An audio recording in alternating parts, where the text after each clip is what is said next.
Kingdom Keepers, Disney After Dark. This book is dedicated to anyone and everyone who ever wondered what happens when the gates are closed and the lights go out.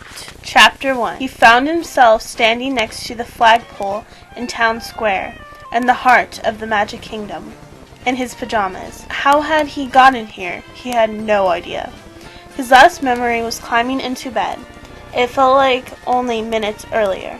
Gripped by a sense of panic, awed by the sight of the Cinderella castle at night, Finn Whitman briefly recalled that he had other, similar dreams recently, always in the Magic Kingdom, always at night. But in his 13 years, none so real, so vivid as this. He felt a breeze on his face. He smelled the wet earth of a flower bed not far away. He heard the distant whine of traffic and the buzz of a motorboat on the lake behind him. It looked so different, he thought, only to realize he'd spoken out loud. Main Street stood empty, not a person in sight. He glanced around and quickly saw that he was all alone. "Not so different as all that," came a man's voice. Though faint, it startled Finn. He looked around again, this time trying to find the source of that voice. There, an old guy with white hair on a bench in front of Expedition Hall. He sat so close to a seated sculpture of Goofy that Finn hadn't noticed him. Finn moved toward the man, crossing the empty street. He felt unusually light, almost buoyant. The old man wore khaki, a colored shirt, and a name tag, Wayne. "Where is everybody?" Finn asked, struck by the electronic sound of his own voice. "It is empty," the man asked, looking up anxiously. "Tell me what you see." Finn wondered if the old guy was blind. He seemed to be looking right at Finn. His blue eyes looked perfectly normal. Still, maybe he couldn't see. "Well," Finn said politely, "it's like empty, and it's dark out, and it's just the two of us." Wayne's expression changed to disappointment. "What am I supposed to see exactly?" Finn asked. "You're only supposed to see what you can see." "Whatever that means," Finn said. "It means exactly what it says." "If you say so." "Listen, young man, I've been around here since long before any of them were ever created. I lived in the apartment above the fire station." He pointed right at the firehouse and then looked back at Finn. "That takes some seniority, believe me." Seniority or senility? Finn wondered. Living above the firehouse? Finn doubted it. "Nice pajamas," the old guy said. Finn looked at himself. His pajamas seemed to be glowing. "What was with that?" he said. "I don't mean to be rude, but if you can see, if you're not blind, then why'd you ask me about the park being empty?" Wayne's blue eyes drilled into him. "How do you think you got here, young man?" "That depends on where I am," Finn answered honestly. This felt like no dream he'd ever experienced. "Very good answer. I expected no less of you." "Excuse me? I assumed that you'd question this. That's only natural. But ultimately, there's only one explanation. Isn't there?" "Is there?" Finn asked, confused. "The other ones I wasn't so sure about, but you, Finn Whitman. By the way, that's a fine name you have. A name with real potential." Finn took a step back. How did this old guy know his name? "What other ones?" Finn asked. He studied town square and Main Street. The street lamps shone yellow. The Cinderella castle glowed in the distance. All the familiar streets and paths and attractions, but empty.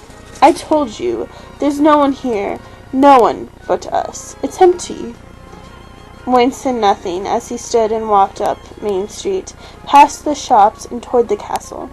Finn found himself following right along. They reached Central Plaza, an island in the center of a traffic circle. the spokes of which led to the Magic Kingdom's various lands, Tomorrowland, Frontierland, Liberty Square. They stopped in front of the statue of Walt Disney with Mickey Mouse. The castle rose majestically into the night sky. "What time is it?" Wayne asked. As Finn brought his arm to look at his watch, he saw that his arm wasn't exactly his arm. It was glowing. Not only glowing, but he could almost see through it, as if... "What's going on?" Finn asked. "What's with my arm?"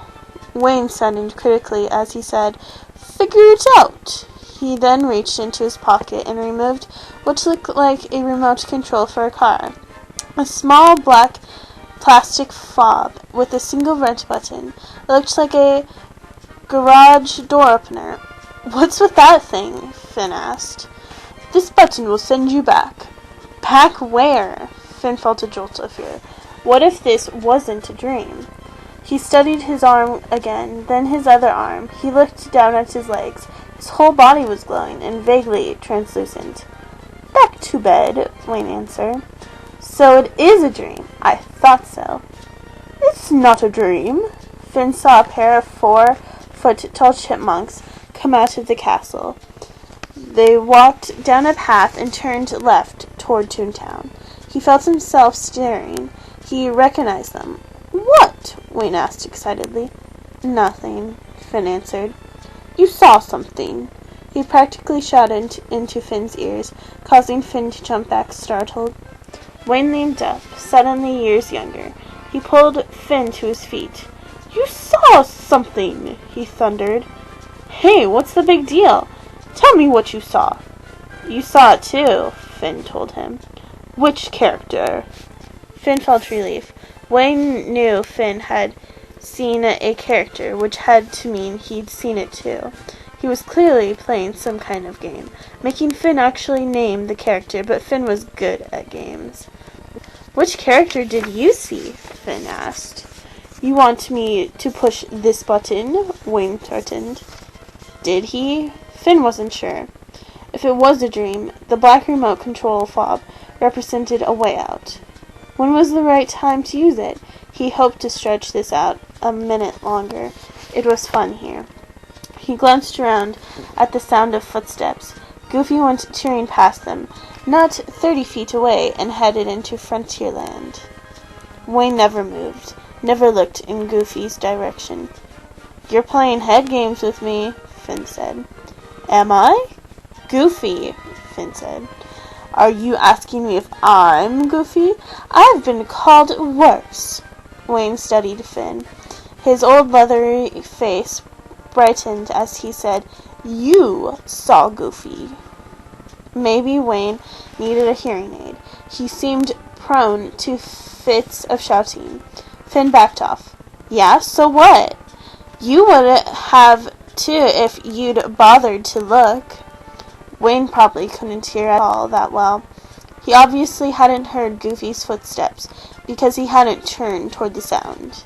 Finn decided to test Wayne. "Chip and Dale," he said. "You saw them, right?" "You saw Chip and Dale." He made it sound like Finn had won the lottery. "What's with that?" It's getting a little weird. I think I want to go back now." Finn heard himself repeat some of what Wayne had told him, though the words didn't fit in his mouth all that well. It sounded to him like someone else doing the talking. "I'll push the button if you like, but I have to warn you." Wayne fiddled with the name tag pinned to his uniform. "Warn me about what?" "What you'll be missing. The park after dark. Basically, all to yourself. The attractions operate day and night. Now I know I'm dreaming." "But you aren't," Wayne explained. "Are you forgetting your arm?" Finn studied his arm once more. "I'll admit, that is interesting. It's almost like..." Finn caught himself up on things. "You're a finisher, Finn. That's what I liked about you from your first audition tape." Stunned by what the old guy had just said, Finn felt his mouth go dry. How did Wayne know about his audition tape? Exactly how complicated could a dream get? Who are you? Finn blurted out. I'm Wayne. I work here. I was one of the first people hired by Walt Disney to imagine this park. The rides, the attractions, they call us Imagineers. You knew Walt Disney? Finn tried not to sound impressed. He was my boss, you might say. At any rate, he's the reason I'm here, the reason you're here. Me? I know this can't be easy. It's a dream, Finn said, thinking. What's so hard about a dream? No, it is not a dream, Wayne said. Take a look at the moon. Finn didn't move. Wayne's voice became more suave. I said, look at the moon. Finn had to turn around to locate the moon. A half moon, like a crooked smile, hung well above the horizon. When you wake up, when you think you wake up, take a look out the window. You'll see the same moon, and you'll know. Know what? Finn asked. That you were here, sitting here in Disney World with an old guy named Wayne.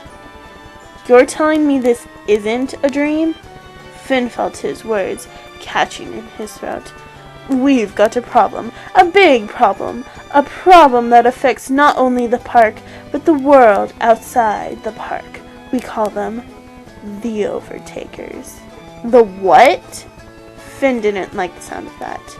Wayne said urgently, you need to contact the other hosts. All four arranged to meet them here at the same time. That will mean all of you going to bed, going to sleep, fairly close to the same time, within a half hour of one another. Tell them that. That should work, I think. What are you talking about? There's a fable, a story, a puzzle of sorts that was left in case of a problem like this. It's called the Stonecutter's Quill. A problem like what? Finn felt totally confused. The Stonecutter's Quill, the title had an eerie sound. Just then, Tom Sawyer came out of Frontierland and headed up a long ramp into the castle. Is that really the Tom Sawyer? Finn wondered. The barefoot boy was smoking a pipe with a long stem. Wayne did a good job of not reacting and pretending he didn't see the kid. Wayne said, the puzzle has to be solved to be understood. It has to be understood to be of any use to us. He paused and looked over at Finn. It felt to Finn as if Wayne were looking right through him. You're going to solve it. Me? The five of you, Wayne said. Finn jumped away from the man. Again, he thought, how complicated can a dream get? If Wayne was only a part of the dream, how could he possibly know about the four other hosts? How could he talk about Finn's audition tape the way he had? It was all related, all rolled into one, but Finn couldn't sort it out. Finn said, you're talking about MGM Studios. Of course I am, Wayne said. You see, I knew you were the right one. You're the leader, Finn. I don't have the slightest clue what you're talking about, Finn said. Nice try. But of course you do. You know exactly what I'm talking about. You just don't want to face it. Perfectly understandable. That will change. A fable? Finn said, testing him again. Could a dream remember itself? The moon, Wayne reminded him. Don't forget the moon. I won't. All five of you, I need you together here, all in the same place at the same time. I can explain it to you then, once, as a group, just the one time. You can decide, as a group, to help us or not. Us? Finn said. I'll explain that as well. This is the weirdest dream I've ever had, Finn said, not realizing he was shouting. You'll get over it, Wayne said. He raised his right hand, the one carrying the black remote control fob, and pressed the button with his thumb. Finn awoke, sitting up in bed. His bedside clock read 2:07 a.m. He collected himself, checking his surroundings. He reached out and touched the glass of water next to the clock.